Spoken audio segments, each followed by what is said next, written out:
Merci beaucoup. Voilà. Je suis relativement près de la MSH, mais je crois que c'est mieux que je sois isolé pour des raisons évidentes de contamination à la Covid, notamment, avec un risque significatif. Donc je vais essayer d'être à peu près clair sur la présentation. En gros, je voulais intervenir sur une question relativement simple.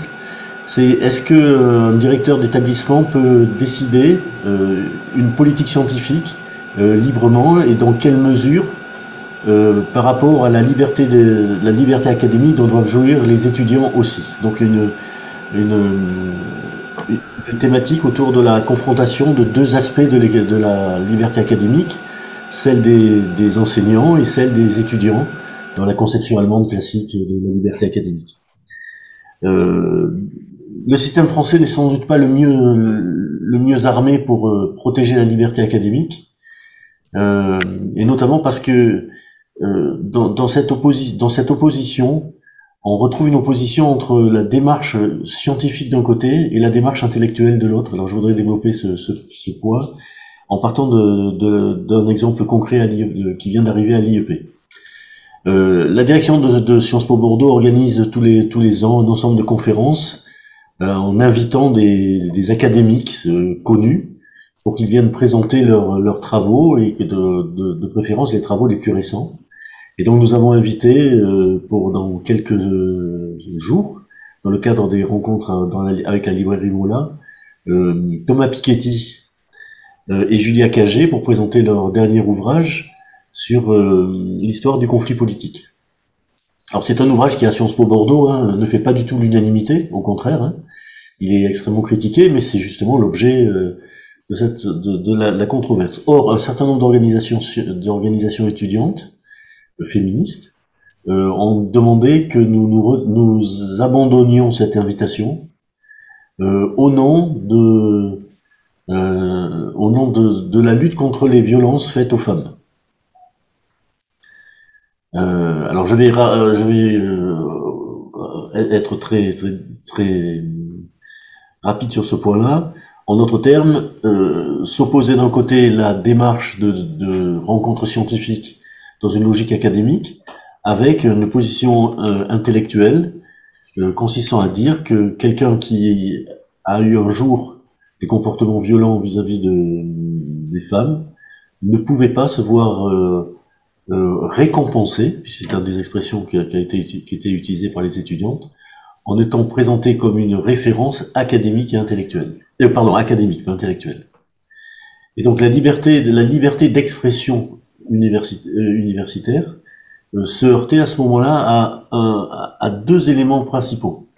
Et je crois que c'est un des problèmes qu'il faut que nous réglions dorénavant dans le cadre du débat sur la liberté académique. D'une part, l'horizontalité croissante des systèmes de gouvernance, notamment dans les universités, dans lesquels participent à la fois des étudiants, des enseignants, des personnalités extérieures, sans que la démarche scientifique elle-même soit véritablement reconnue comme un critère fondamental de définition des choix et des préférences. Euh, en d'autres termes, de plus en plus, dans cette gouvernance horizontale, au niveau des universités, la démarche scientifique, la science, les critères de la controverse scientifique sont sous-évalués au profit de critères plutôt d'engagement politique. De l'autre côté, l'accessibilité croissante du savoir par le biais des systèmes électroniques, etc., l'espèce de vulgarisation généralisée du savoir conduit à chacun à pouvoir prendre position, une position intellectuelle ou politique, sur des débats scientifiques sans forcément respecter les éléments de la démarche scientifique. Et on se retrouve dans une situation dans laquelle les académiques n'ont pas de protection particulière de leur monde particulier. Dans la définition de la liberté académique, on a une définition qui n'est... Alors les définitions, elles sont très problématiques, mais au moins la définition, elle est censée définir la capacité d'expression et la capacité de recherche au sein d'un espace prédéterminé à la fois par des objets et par une méthode particulière qui est la méthode scientifique. Or, cette méthode particulière et cette méthode scientifique n'est pas en elle-même, en tout cas en France, protégée telle qu'elle le devrait. La liberté d'expression est protégée, mais la liberté d'expression, ce n'est qu'une des formes la liberté d'expression n'est pas le synonyme de la liberté académique ou de la démarche scientifique, loin de là. Donc on est dans des situations un peu particulières. Que fait-on lorsque deux formes de liberté académique, mais dont l'une s'appuie sur la démarche intellectuelle et l'autre sur la démarche scientifique, s'affrontent au sein de l'université? Qui va prévaloir et sur quels critères?